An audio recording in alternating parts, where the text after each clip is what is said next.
Another day same story for Pakistan cricket team. जब match start हुआ तो मुझे लगा कि जो है ना ये तो फुटबॉल का मैच है। जब पाकिस्तान के 3 खिलाड़ी आउट हो चुके थे 3 ओवर्स में, जस्ट बोर्ड के ऊपर एक ही रन था, तो मुझे यूं लगा कि जैसे ये कोई फुटबॉल मैच है। एंड देन उसके बाद मुझे ये भी लगा कि मुझे लगता है कि पूरी पाकिस्तान क्रिकेट टीम ने ना रोज़ा रखा हुआ था, तो उन्होंने कहा है कि चलें ज़्यादा तकलीफ नहीं देते और जल्दी ही वापस पवेलियन जाते हैं ताकि किसी भी भाई को तकलीफ ना हो। और मेरे ख्याल में that was one of the pathetic display of cricket by Pakistan cricket team. आ रहे थे जा रहे थे, आ रहे थे जा रहे थे। मज़े की बात यह है कि पूरी पाकिस्तान की इनिंग को उठाकर आप देखें तो कहीं पर भी 6 का रन रेट उन्होंने जो है ना क्रॉस नहीं किया। One of the highest run rate was Pakistan cricket inning was 5.12 यानी 5.12 था। और कहते हुए शर्म आ रही है, बट येट अगेन यहाँ पर कुछ चीज़ें मैं ऐड करता जाऊँ। देखें, यंगस्टर बहुत ज़्यादा थे पाकिस्तान की क्रिकेट टीम में इस दफ़ा, और उनको चांस देना भी चाहिए। और मेरे ख्याल में पाकिस्तान क्रिकेट बोर्ड को अब चाहिए कि इसी टीम के साथ जाएं, एटलीस्ट इनको 2 से 3 सीरीज खिलाएं ही खिलाएं ताकि जो है ना इनके पास कुछ एक्सपीरियंस आए। बात करते हैं अब सबसे पहले बैटिंग लाइनअप की। तो मोहम्मद हारिस साहब, उन्होंने कहा था कि जी हम अग्रेसिव क्रिकेट खेलेंगे। वाकई उन्होंने अग्रेसिव क्रिकेट खेली, पहली ही बॉल पर फ्लिक देकर जो है वो पीछे विकेट दिए। एंड देन उसके बाद हसन आए, वो भी चलते बने। एंड देन उसके बाद one of the most experience allrounder हमारे पास शादाब खान साहब आए। काफ़ी अर्सा बाद बैठे बाहर बैठे रहे, और जो है ना उनके ऊपर काफ़ी चर्चा भी हुई जब उनकी सिलेक्शन हुई कि उनकी सिलेक्शन बनती नहीं है टीम के अंदर, तो उनको कैसे सिलेक्ट कर दिया है। उन्होंने भी फ्लिक किया और जो है ना मिड ऑन के ऊपर जो कैच हो गए। एंड देन उसके बाद कुछ अच्छी पार्टनरशिप लगी हमारे कैप्टन साहब सलमान अली आगा साहब और उनके साथ जो है खुशदिल शाह साहब, उनकी जो है ना पार्टनरशिप लगी। खुशदिल शाह को काफ़ी क्रिटिसाइज़ किया गया हिस्ट्री के अंदर, मतलब रिसेंट डेज़ के अंदर, but yet again he is proving wrong all critics. और जो उनके ऊपर क्रिटिसिज्म हुआ उनको वो कंप्लीटली वो गलत प्रूफ कर रहे हैं।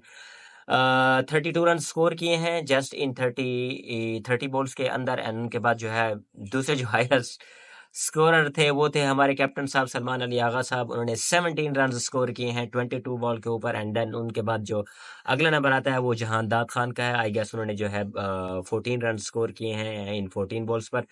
एंड देन देखिए, एक चीज़ आपने देखा होगा कि जब ये सीरीज़ होने जा रही थी और जब पाकिस्तान जो है वो विजिट करने जा रहा था न्यूजीलैंड को, तो अब्दुल समद जो हमारे हार्ड हिटर हैं उनके ऊपर जो है काफ़ी ज़्यादा फोकस किया गया, उनके ऊपर काफ़ी उनको कवरेज दी गई मीडिया की।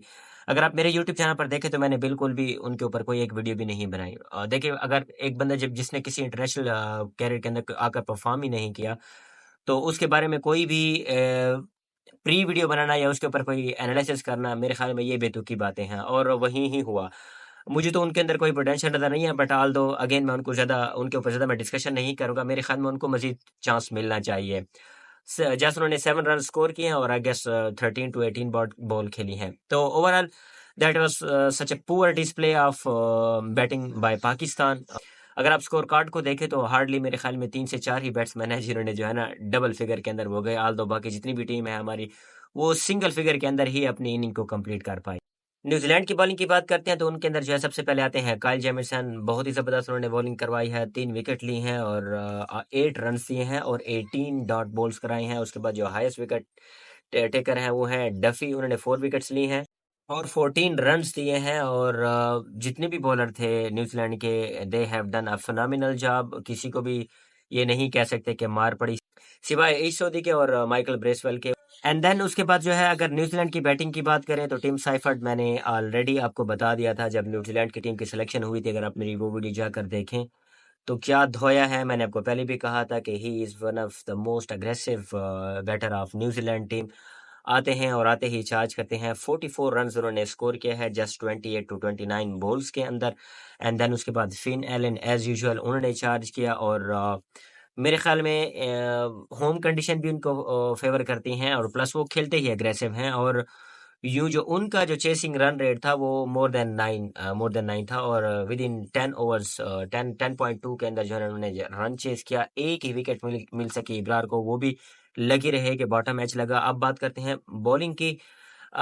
मुझे नहीं लगता कि मोहम्मद अली जो है वो इंटरनेशनल मटेरियल है, टू बी वेरी ऑनेस्ट। मैं गलत भी हो सकता हूँ, आप मेरी राय से डिसएग्री भी कर सकते हैं, but I don't think so he is prepared for the time being. मुझे नहीं लगता। आते हैं, भागकर आते हैं और जो है ना फिर उसके बाद रुक कर जो है ना बॉल फेंकते हैं और बहुत ही ऊँचा साउंड करते हैं, आह! का। तो मुझे नहीं लगता कि ये कोई उनका जो है ना बड़ा ही कोई ज़बरदस्त किस्म या डिसेंट किस्म का जो है ना वो है बॉलिंग एक्शन है। एंड देन उसके बाद शाहीन शाह अफरीदी, आई थिंक उनको जो है अब कुछ सोचना होगा अपने बारे में।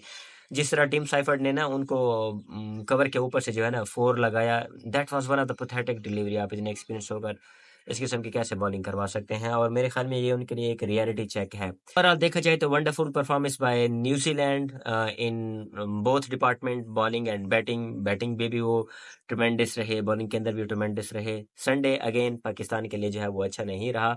Hope for the best for the next matches. I think मेरे ख्याल में जितने भी यंगस्टर हैं, जहांदाद अच्छा खेल रहे थे, बट अनलकली जो है उनको जो है इतना एक्सपोजर नहीं मिल सका और आउट हो गए। एंड देन उसके बाद मेरे ख्याल में अभी जो ऊपर हमारे पास बैट्समैन है हसन, मोहम्मद हारिस और हसन, इनको मेरे ख्याल में बाकायदा उतना चांस मिलना चाहिए जितना शाहिन अयूब को मिला है। और अगर एक ही सीरीज के बाद इनको ड्रॉप कर दिया गया तो मुझे नहीं लगता कि इनका कॉन्फिडेंस लेवल दोबारा जो है वो बूस्ट अप हो सकता है। इस टीम के जितने भी यंगस्टर हैं जो इस वक्त खेल रहे हैं, मेरा अगर मुझसे कोई मशवरा ले तो मैं यही कहूँगा कि इनको उतना ही चांस मिलना चाहिए जितना शाहिन अयूब को मिला मिला है। तो that's it for today match. और क्रिकेट के हवाले से जितनी भी वीडियोस हैं मैं इसी यूट्यूब चैनल पर अपलोड करता हूं और आपसे गुजारिश है कि मेरे यूट्यूब चैनल को सब्सक्राइब कर लीजिए ताकि हर आने वाली क्रिकेट न्यूज़ आपको बर वक्त मिल सके।